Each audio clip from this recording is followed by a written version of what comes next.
जैसे हमने कल बताया था कि रेड अलर्ट किन किन कारणों से दे रहे हैं। एक तो है आपका maximum temperatures severe heat wave की तरफ है, वार्म नाइट्स चल रहा है, यानी कि warm night to severe warm night, यानी कि मिनिमम टेम्परेचर भी बहुत एलिवेटेड है, मच अबव नॉर्मल। और जैसे हमारे मीटरोलॉजिकल टर्म्स में 4.5 degrees above normal warm night, 6.5 degrees minimum temperature above normal severe warm night. Warm night होने से क्या होता है, मैक्सिमम दिन का जो मैक्सिमम टेम्परेचर जल्दी पहुंच जाती है, यानी कि जो मैक्सिमम टेम्परेचर आपका 11:30 या 12-1 बजे होती है वो 9-9:30 बजे तक पहुंच जाती है, वो भी बहुत खतरनाक होती है। ये दोनों कारण के साथ तीसरी कारण है स्ट्रॉन्ग सरफेस विंड्स ब्लो कर रही है जो 25 से 35 किलोमीटर प्रति घंटा और 45 से 47 डिग्री का टेम्परेचर के साथ बह रही है। ये 3 कारणों से हमने पूरा नॉर्थ इंडिया में आज रेड अलर्ट दे चुके हैं।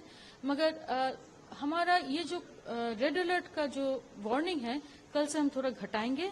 मेनली एक पश्चिम विक्षोभ आ रहा है वेस्ट की तरफ, जिसके चलते हमारा जो north western Himalayan region, Punjab, Haryana, इन सभी राज्यों में थोड़ा अरेबियन सी से मॉइस्चर आ रही है, जिसके चलते आज शाम से ही थोड़ा बादल और थोड़ा बारिश का भी उम्मीद है नॉर्थ वेस्ट इंडिया में।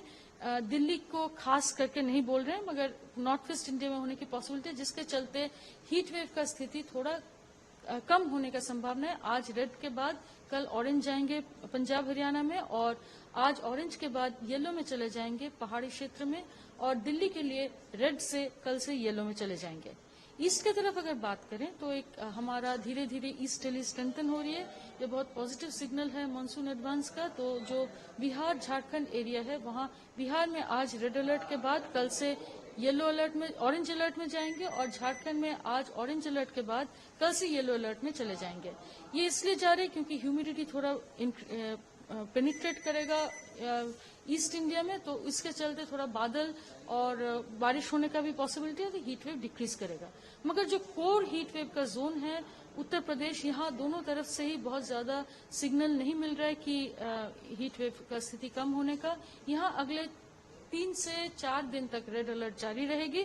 उसके बाद धीरे धीरे जब ईस्टर्ली पेनिट्रेट करेगा तो पहले ईस्ट यूपी फिर वेस्ट यूपी में थोड़ा टेम्परेचर गिरने की संभावना है। साउथ इंडिया में अभी आप देखेंगे कि बादल बीच बीच में बनी हुई है, और इसके चलते हमारी उम्मीद है कि साउथ इंडिया में भी टेम्परेचर खास बढ़ नहीं रहे हैं, मगर आपका इसके स्थिति में भी heat wave 1-2 coastal Andhra Pradesh में 1-2 स्टेशन से रियलाइज हो रही है, उसको भी हम 1 दिन का वार्निंग दिए हैं।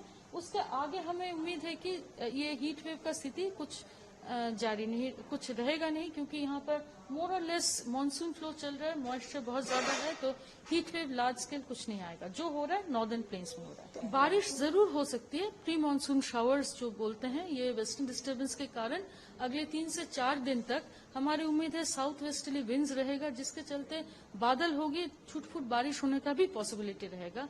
ये बहुत, जिसके चलते हम इतना हीट वेव को रिड्यूस कर रहे हैं, वो क्लाउडिंग और थोड़ा बहुत रेन का भी है। और ये जो उमस भरी गर्मी जिसको आपको डिस्कम्फर्ट महसूस हो रही है, वो यही सिग्नेचर दे रहे हैं कि आपका मॉइस्चर इस एरिया में बढ़ रहा है।